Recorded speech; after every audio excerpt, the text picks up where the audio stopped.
बिस्मिल्लाहिर्रहमानिर्रहीम। अस्सलाम वालेकुम नाज़रीन, आप यूट्यूब चैनल देख रहे हैं। मैं इमरान खान हूँ। यहाँ बहुत आम खबरें हैं मेरे पास। सबसे पहले तो ये कि सुहेल अफरीदी अपना दौरा मुकम्मल करके वापस चले गए खैबर पख्तूनख्वा। ये एक कामयाब दौरा था और कामयाब मैं इसको इसलिए कह रहा हूँ कि बड़े लंबे अरसे से पाकिस्तान तहरीक इंसाफ पंजाब के अंदर कोई एक्टिविटी नहीं कर पा रही थी। पहली मरतबा हमने हिलजुल देखी, पहली मरतबा हमने देखा, लेकिन इससे पहले देखें सनम जावेद कुछ रैलीज निकालती रही हैं, रावलपिंडी में एक्टिविटीज़ होती रही हैं, लेकिन ज़्यादातर चीज़ें हुई हैं 26 नवंबर से पहले 26 नवंबर के बाद बिल्कुल एक सूरत-ए-हाल बदल गई थी और गुज़िश्ता एक साल से एक अजीबोगरीब पंजाब के अंदर जुल्म बर्बरियत का बाजार गर्म था। लोगों को निकलने नहीं दिया जा रहा था। लोग निकलते थे, कोशिश करते थे, आज़ादी रज़ाकार हैं वो भी निकलते रहे हैं, लेकिन इस बड़े पैमाने पर इस तरह खुलकर लोग सामने नहीं आए। पाकिस्तान के झंडे उठाकर, पाकिस्तान तहरीक इंसाफ के झंडे उठाकर, और सुहेल अफरीदी ने यह हौसला किया और उन्होंने एक बड़ा बोल्ड डिसीजन लिया और पंजाब के फस्तायत ज़दा जो माहौल है उसमें जमूत को तोड़ा उन्होंने। फिर वापसी पे एक अल्लामा इकबाल के मज़ार पे भी गए। बहुत सारी एक्टिविटीज़ हैं। इतनी जल्दी इतनी सारी एक्टिविटीज़ करना ये एक स्टूडेंट लीडर का ही काम हो सकता है जो फुल ऑफ एनर्जी हो, सुबह से लेकर शाम तक और रात तक वो एक्टिविटीज़ करे। और इन्होंने बड़ी मेहनत की है नौजवानों ने। ये नौजवान शाबाश के मुस्तहिक हैं। पाकिस्तान में जब भी जमहूरियत की तारीख लिखी जाएगी तो ये ज़रूर लिखा जाएगा कि एक ऐसे डिक्टेटर के दौर में जिसने सारी सियासी जमातों पे कब्जा कर लिया था, जिसने पूरे निज़ाम को जकड़ लिया था, उस वक्त एक नौजवानों का छोटा सा गिरोह खैबर पख्तूनख्वा से उठा और वो पंजाब पहुंचा और उसने पंजाब की आवाम को और लोगों को झंझोड़ा। ये सरगोदा भी गए, नईम हैदर पंजूता साहब की रिहाइशगाह पे भी गए, वहाँ पे भी लोगों से मुलाकात की। तो लाहौर के बाद सरगोदा में भी इनको बड़ा वालिहाना इस्तकबाल मिला। मैं ये समझता हूँ कि जो एक कामयाबी हो सकती है पॉलिटिकल मूवमेंट को आगे बढ़ाने की, वो सुहेल अफरीदी ने और उनके साथियों ने हासिल की है और इमरान खान साहब की चॉइस को अब तक जो है वो दुरुस्त साबित किया है। नाज़रीन, सुहेल अफरीदी की जो एक्टिविटी है इसने बड़े बड़ों को फ्रस्ट्रेट कर दिया। बहुत सारे लोग जो है वो अब उनका दौरा मुकम्मल होने के बाद मंजरे आम पर आए। जब तक वो दौरा कर रहे थे तब तक कोई निकल के बोला नहीं, किसी ने बात नहीं की। और अब एमल वली खान ने पेशावर के अंदर स्टेटमेंट दिया। बड़ा इंटरेस्टिंग है ये स्टेटमेंट, मैं आपके सामने रखता हूँ एमल वली खान का। और एमल वली खान ने, क्योंकि देखे ना, जब भी कभी ये पॉलिटिकल पार्टीज अपने आप को अकेला महसूस करती हैं या इन्हें लगता है कि लोग इनसे दूर हो रहे हैं, पाकिस्तान की आवाम इनसे प्यार नहीं करती, तो ये फौरी तौर पे इनकलाबी बन जाते हैं। यानी एक ढोंग रचाते हैं कि हम इनकलाबी हैं। ये ढोंग रचाते हैं जनाब हम तो बड़े जमहूरियत पसंद है। तो एमल वली खान ने जो स्टेटमेंट दिया वो ये दिया कि आईने पाकिस्तान का तकाजा है कि निजकारी हो, फौजकारी नहीं। फौज जिस काम के लिए बनी है इसके अलावा हर काम फौज ने किया है। देखिए, वो ये कह रहे हैं कि ये इदारे फौज तो कब्जा ना करे इनके ऊपर, फौज तो इनको ना चलाए। खाद फौज बनाती है, बैंक फौज बनाती है, सड़कें फौज बनाती है, दूध फौज का है, बेशुमार और कारोबार है वो फौज के है, सीमेंट फौज का है। हम आपके जंगी कारोबार से बेजार हो चुके हैं। एक तरफ हमें मारा जाता है, दूसरी तरफ बदनाम करते हैं। अगर आपने रियासत को ठीक करना है तो ट्रुथ कमीशन बनाया जाए, ये एमल वली खान ने कहा। पाकिस्तान की फौज के जो झेली इदारे हैं, जो कारोबारी इदारे हैं, वो काम करते हैं। और जो काम करने वाला है ना, देखें हमारे पास एक फील्ड मार्शल है, लेकिन इसके बावजूद हम 1 इंच जमीन का भी कब्जा नहीं छुड़वा सके। फील्ड मार्शल है हमारे पास, इंडिया के पास फील्ड मार्शल नहीं है, लेकिन इसके बावजूद हम इंडिया से 1 इंच जमीन का कब्जा भी नहीं छुड़वा सके। कश्मीर की एक भी चौकी हम इंडियन फौज से अभी तक वापस नहीं ले सके। कि भारत ने आबी जारहियत बरकरार रखते हुए पाकिस्तान के पानियों के ऊपर कब्जा करने का मंसूबा आगे बढ़ा दिया।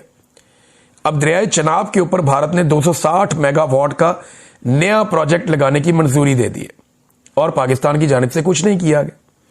इससे पहले इसी दरिया पर 2007 से भारत ने एक मंसूबा लगा रखा है 390 मेगावाट का। ये पाकिस्तान का पानी है ना, पाकिस्तान का हक है, तो भारत इसको रोक के यहां पे बिजली बनाता है और पाकिस्तान के पानी को रोकता है, जितना चाहता है रोकता है। सिंध तास का मुआहदा उसने खत्म कर दिया है यकतरफा तौर पे।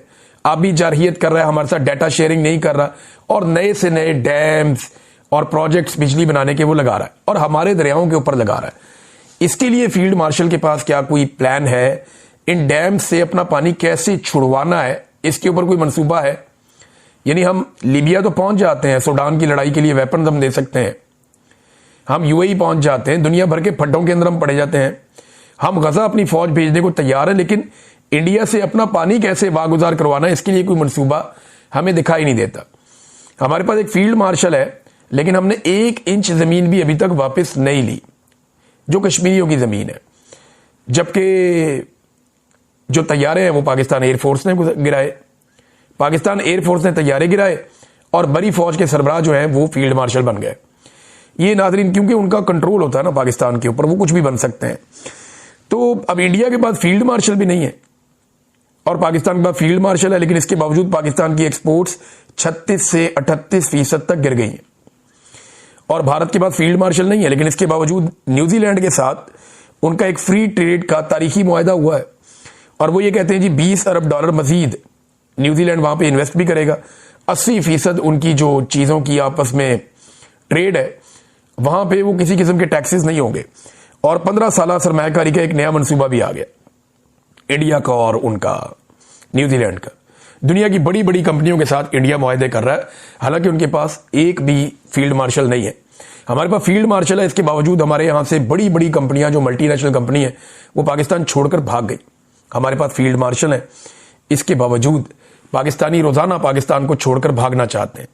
पाकिस्तान दुनिया का नंबर 1 मुल्क है जिसके शहरी उस मुल्क को छोड़कर जा रहे हैं। भारत के पास फील्ड मार्शल नहीं है, लेकिन इसके बावजूद उसकी मईशत आगे जा रही है, उसके लोग तरक्की कर रहे हैं, उसका रुपया तरक्की कर रहा है।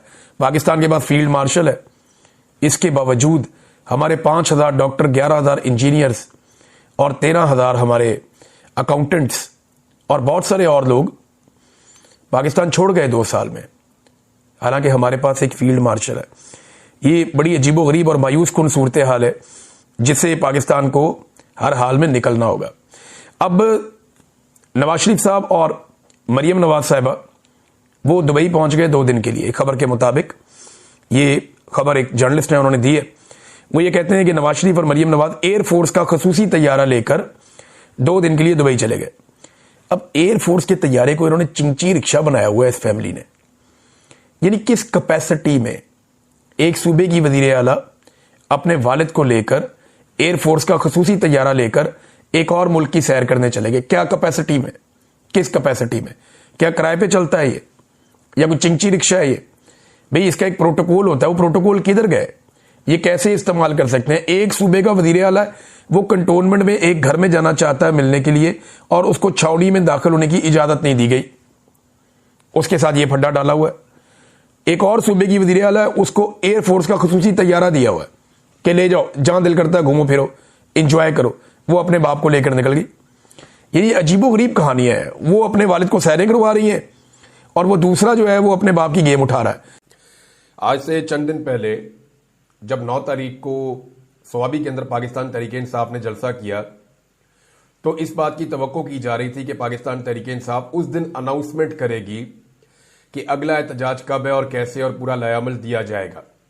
लेकिन कुछ वजूहात थी जिनकी बिना पे इमरान खान साहब ने यह तय किया कि अभी ये अनाउंसमेंट नहीं होगी, ये अनाउंसमेंट बाद में की जाएगी और मैं जेल से ये अनाउंसमेंट करूंगा। और इस अनाउंसमेंट के लिए इमरान खान साहब ने अपने ट्विटर का इस्तेमाल किया है, एक्स का। वहां पे उन्होंने पोस्ट डाली है और आज के दिन में उन्होंने 3 पोस्ट की हैं। नॉर्मली इमरान खान साहब इतना फ्रीक्वेंटली अपने ट्विटर को इस्तेमाल नहीं करते, लेकिन यहां उन्होंने 3 पोस्ट की हैं। एक अंग्रेजी में है, 2 उर्दू में। एक पोस्ट तो जो है वो ट्रांसलेशन है और बाकी एक तफसील के साथ उन्होंने अपनी कौम के साथ बात की है। इमरान खान साहब ने क्या कहा मैं आपको बता देता हूं। जो उनका पहला ट्वीट है उसमें इमरान खान साहब ने कहा कि पाकिस्तानियों से अपील की है इमरान खान साहब ने कि मेरी तमाम पाकिस्तानियों से अपील है, अवामी मैंडेट की वापसी, तमाम मासूम कैदियों और सियासी कैदियों की रिहाई। ये जनाब इमरान खान साहब का मुतालबा है। और इमरान खान ने कहा कि मैंने एक लीडरशिप कमेटी तश्कील दे दी है जो एहतजाज को लीड करेगी और तमाम तरह के मुज़ाकरात भी करेगी। ये नहीं अगर किसी को आगे किया जाता है मुज़ाकरात के लिए, तो इमरान खान साहब ने जो टीम बनाई है वही उन मुज़ाकरात को लीड करेगी और वही एहतजाज को भी लीड करेगी। ये कमेटी में भी आपके सामने सारी तफसीलात इसकी आ जाएंगी। अब जो तफसीली इमरान खान साहब का पैगाम है जरा वो आप सुन लीजिए, फिर मैं आपको बताता हूं कि एक्चुअली ये होने क्या जा रहा है। इमरान खान साहब का कौम के नाम पैगाम। मेरे पाकिस्तानियों, मैंने जितना हो सका मुल्क और कौम की खातिर हर कुर्बानी दी है और इंशाल्लाह खून के आखिरी कतरे तक आपकी हकीकी आज़ादी के लिए लड़ता रहूंगा। लेकिन ये जंग सिर्फ इमरान खान की नहीं, पूरी कौम की है। अगर हम आज इस जुल्म और सितम के खिलाफ खड़े ना हुए तो हमारी आइंदा नस्लें हमें माफ नहीं करेंगी। जमहूर की ताकत से जुल्म के निज़ाम के खात्मे का वक्त आ पहुंचा है। इंशाअल्लाह आज मैं एहतजाज की फाइनल कॉल दे रहा हूं। अब ये फाइनल हो गया कि पाकिस्तान तहरीक इंसाफ जो बड़े लंबे अरसे से एक मोमेंटम बना रही थी, हर किस्म की उन्होंने कोशिशें करके देखी। उन्होंने कहा जी ठीक है, जिन्होंने मैंडेट चोरी किया पाकिस्तान की एस्टेब्लिशमेंट, वो अगर बात करना चाहे, उन्हीं के पास असल इक्तदार है। ये तो सारे रेलू कट्टे हैं जो आकर बैठे हुए हैं। लिहाजा वो एस्टेब्लिशमेंट अगर बात करना चाहे तो इस शर्त के ऊपर कि वो जुल्म और ज्यादतियां बंद करें और पाकिस्तान को जो है वो जमहूरी अंदाज में चलने दें और जमहूरी आज़ादी होनी चाहिए इस मुल्क में, मैंडेट वापस आना चाहिए, तो मैं बात करने के लिए तैयार हूं। ये भी इमरान खान साहब ने कहा था, एक टीम भी बनाई थी, लेकिन फिर भी बात बनी नहीं। हुकूमत के साथ वो बात करना नहीं चाहते क्योंकि हुकूमत जो है वो उन चीज़ों के ऊपर कभी आएगी नहीं जो इमरान खान साहब के बुनियादी नुकात हैं। यानी अगर मैंडेट ही वापस कर दिया तो फिर हुकूमत तो हुकूमत रहेगी नहीं। नए इलेक्शन में भी चले गए तो ये हुकूमत तो इलेक्शन जीत नहीं सकती, तो इनके इख्तियार में कुछ नहीं है। इस हुकूमत के लिए आगे गड़ा है पीछे खाई है, ये कुछ कर ही नहीं सकते ना। बात करने का इनसे फायदा ही नहीं है। ये तो सिर्फ टाइम टेक करेंगे कि ज्यादा से ज्यादा टाइम ले। हाँ, इमरान खान हुकूमत से बात इस सूरत में कर सकते हैं कि उन्होंने खुद जेल से बाहर आना हो कि भी मुझे तो जेल से बाहर निकालो, मैं तुम्हारा टाइम पूरा करवा दूंगा। अब ये बात वो मानते नहीं और ये बात उन तक बार बार पहुंचाई जाती है और पहुंचाने वाली भी एस्टेब्लिशमेंट है। 3-4 मरतबा उन तक लोग ये बातें लेकर गए, एस्टेब्लिशमेंट के पैगाम लेकर गए। इमरान खान साहब ने चिट्टा इनकार किया कि मैं नहीं करता। उनका पैगाम आगे आप सुन लें। उन्होंने कहा 24 नवंबर को आप सबने इस्लामाबाद पहुंचना है। 26वीं आईनी तरमीम के जरिए 10 साल के लिए गैर एलानिया मार्शल लॉ लगा दिया गया है। मुल्क में बोगस पार्लियामेंट, बोगस वजीर आजम, बोगस सदर और बोगस जमहूरियत है। इस वक्त जनरल मुशर्रफ से ज्यादा खौफनाक डिक्टेटरशिप कायम है। कानून की बालादस्ती, जमहूरियत की आजादी और मुल्क के मुस्तकबिल को खत्म कर दिया गया है। अपने सहूलतकारों की मदद से मैंडेट चोरी करके मुल्क पर काबिज माफिया के जेर इंतजाम जारी फस्तायत के निज़ाम, आइन और कानून और अदलिया पर मुसलसल हमलों, हमारे बेगुनाह लोगों को जिंदान में डालने वाली जाली हुकूमत को यह बताना होगा कि कौम को यह सब नामंजूर है। 24 नवंबर के एहतजाज की क़ियादत तहरीक इंसाफ लीडरशिप करेगी। मैंने पार्टी रहनुमाओं को जामे एहतजाजी प्लान दे दिया है। मैंने एक कमेटी तश्कील दे दी है। एहतजाज को लीड करने और ख़त्म करने का इख्तियार इस कमेटी के पास होगा। मुज़ाकरात जब करने होंगे, जिससे भी करने होंगे, हैंडलर्स जिस किसी को भी आगे करेंगे, हमारी कमेटी उनसे मुज़ाकरात करेगी। मैं अपनी पार्टी की आदत को यह हदायत करता हूं कि एहतजाज की जामे मनसूबाबंदी करें और अपने हल्के के लोगों को इसके हवाले से मुकम्मल आगाही देकर एक भरपूर लेकिन पुरअमन एहतजाज के लिए तैयार करें। जहां यह एहतजाज पार्टी लीडर्स, मेंबरान असम्बली, टिकट होल्डर्स, नाज़मीन और सूबाई और मकामी तंजीमों का इम्तिहान है, वहीं हर तबके बशमूल अपने कारोबारी तबके, सिविल सोसाइटी, कानूनी बरादरी, किसान, रेडी बानो, तनख्वाहदार तबके से कहता हूं कि इस्लामाबाद पहुंचे। मेरे नौजवान और तुलबा जिनका मुस्तकबिल बिलखुसूस दाव पर है, उनको यह हदायत देना चाहता हूं कि आपने इस तहरीक में बढ़ चढ़ कर हिस्सा लेना है। अपने बैरून मुल्क मुकीम पाकिस्तानियों को भी मेरा यह पैगाम है कि कौम के मुस्तकबिल की खातिर दुनिया भर में एहतजाज का हिस्सा बने और पार्टी की फंडिंग में भी भरपूर हिस्सा लें। मुझे अपनी कौम पर मुकम्मल भरोसा है और मैं ये पेशन गोई कर रहा हूं कि 24 नवंबर को पूरा पाकिस्तान इस्लामाबाद पहुंचेगा और अवाम का समंदर हर रुकावट और कंटेनर्स को बहाकर ले जाएगा। इस दिन यक जुबान होकर पूरी कौम के यही मुतालबात होंगे। 26वीं आईनी तरमीम का कलदम करार देकर आइन को अपनी पुरानी हालत में बहाल किया जाए, चोरी शुदा मैंडेट वापस किया जाए, बगैर ट्रायल जो गिरफ्तार सियासी कैदी हैं उनकी रिहाई हो।